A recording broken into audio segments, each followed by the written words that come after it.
Ok, on va continuer. Dans cette vidéo, on va traiter ensemble les éléments de Centrion ou bien les composants de Centrion. Je vais prendre un stylo. Ok. Normalement, Centrion se compose de plusieurs composants. Je vais commencer par le web, normalement basé sur l'HTTP, une base de données, DB, soit MySQL ou bien MariaDB, et des autres composants. Je vais le nommer par exemple Centrion. Mais ce sont des composants, par exemple, comme Centrion Engine, Centrion Broker, Centrion Clapy ou bien Centrion API, ainsi de suite. Vous devez juste faire une petite recherche sur la documentation officielle de Centrion et vous trouverez tous ces composants-là avec la définition et tout.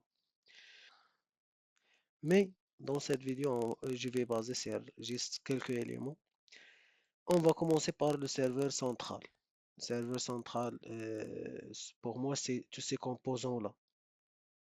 Le web, DB et Centrion. Ou bien serveur principal. Par exemple, je veux superviser mon infrastructure ou bien mon entreprise. C'est selon la taille d'entreprise. Si vous avez juste une petite entreprise, vous pouvez installer tous les composants de Centrion sur le même serveur. C'est-à-dire le web, base de données, Centrion, Engine, Broker, API, tous ces éléments dans le même serveur. Si vous avez une grande boîte, vous pouvez installer la base de données dans un serveur séparé, le web dans un serveur séparé, et les autres services dans un serveur séparé. Ou bien le web est Centrion, le service dans Centrion c'est le même serveur, et la base de données sur un autre serveur. Ok, c'est quoi le rôle de centrale? Centrale, c'est tout simplement pour superviser votre infrastructure. Ou bien permet de configurer toute la supervision. Ok, je vais supprimer tous ces éléments-là. Ok, ok, je vais prendre le stylo again.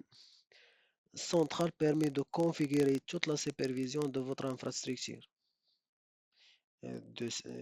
Permet aussi de superviser les ressources, comme on a déjà vu sur la vidéo précédente, les serveurs, les networks, des bases de données, des applications, ainsi de suite. De consulter la supervision de tous les serveurs de Centrion dans son interface web.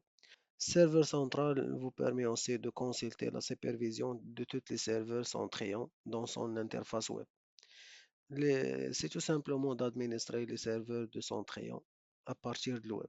Les serveurs de Centrion, il y a il y a trois types plutôt. Le serveur central, comme vous voyez ici, central, et le pooler, et un serveur distant. L'utilisation de ces serveurs, c'est selon, comme j'ai dit tout à l'heure, la taille de votre entreprise. Est-ce que vous avez déjà des filiales ou bien deux ou trois sites? Je vous donne juste un exemple. Si vous avez par exemple un site sur Casa, un autre site par exemple sur, je dis n'importe quoi, sur Paris maintenant, et vous voulez superviser votre infrastructure. Il faut juste tout simplement installer votre plateforme de supervision sur Casa. Casa, bien sûr, que le site principal. Sur le deuxième site qui existe en Paris, il faut tout simplement installer un pooler qui permet de collecter les informations et de l'envoyer vers le serveur principal qui existe dans Casa. Mais son interface web, c'est juste les services de Centrion, son interface web. Ou bien vous pouvez installer un serveur distant ici qui permet de collecter et d'envoyer les éléments à le serveur central. Mais service distance, c'est avec un interface web. Alors, pourquoi on a besoin d'utiliser un serveur distant, par exemple sur Paris? Si vous avez des utilisateurs ici qui ont besoin de se connecter à chaque fois de son Centrion qui existe à Casa pour administrer ou bien pour faire déclaration des alertes, par exemple, ou bien pour traiter les incidents, ou bien ainsi de suite.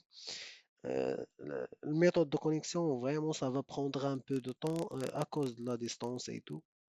C'est la raison pour laquelle il faut installer un serveur distant. Les utilisateurs seront tout simplement se connecter au serveur distant, mais sauront voir les incidents qui existent déjà sur l'interface web de serveur central. Je pense que c'est clair et simple. Ok, je vais écraser. Ok, maintenant on va traiter le serveur distant.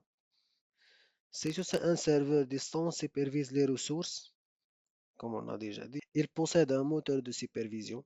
C'est, il contient tous les éléments de supervision de son Centrion, ou bien les composants. J'ai dit les composants, mais sans le base de données et tout. Il a un interface graphique, mais pas de monnaie de configuration. C'est-à-dire, vous n'avez pas de fait de configuration avancée sur le serveur distant. Si vous voulez faire la configuration, il faut aller sur le serveur central. Les ressources qu'il supervise s'affichent dans son interface et dans l'interface des serveurs centrales auquel il est rattaché, comme j'ai dit tout à l'heure. Maintenant, on passe au collecteur ou bien pooler en français. Un collecteur peut être rattaché à un serveur distant ou directement à un serveur central. C'est-à-dire, si vous avez par exemple trois sites, site à Casa, site à Paris, site par exemple à New York. Vous pouvez installer tous les éléments ou bien l'infrastructure de supervision ou bien plateforme de supervision sur Casa, Centrion. Si vous avez des utilisateurs qui veulent se connecter à Centrion sur le site de Paris, il faut tout simplement installer serveur à distance. Et par exemple, si vous avez aucune personne du site New York qui veut se connecter à Centrion. Dans ce cas, je vais installer juste un pooler ici, son interface, comme j'ai dit tout à l'heure. Après l'installation de Polar, vous avez le choix soit de rattacher le Polar à son Centrion direct, central, ou bien de le rattacher à serveur distant. Vous avez le choix. Un collecteur Centrion supervise des ressources. Il possède un moteur de supervision. C'est la même chose pour le serveur distant et le serveur central. Il n'a pas d'interface graphique. Les ressources qu'il supervise s'affichent dans l'interface des serveurs central et des serveurs distants auxquels il est rattaché. En bref, concernant le serveur central, il a vraiment tous les composants pour superviser votre plateforme. Concernant le serveur distant et le poler, c'est vraiment la même chose, sauf que le serveur distant a déjà un interface web. Vous pouvez l'utiliser en cas vous avez plusieurs filiales ou bien plusieurs partenaires ou bien plusieurs sites. Je pense que c'est vraiment très simple. Si vous avez des questions, n'hésitez surtout pas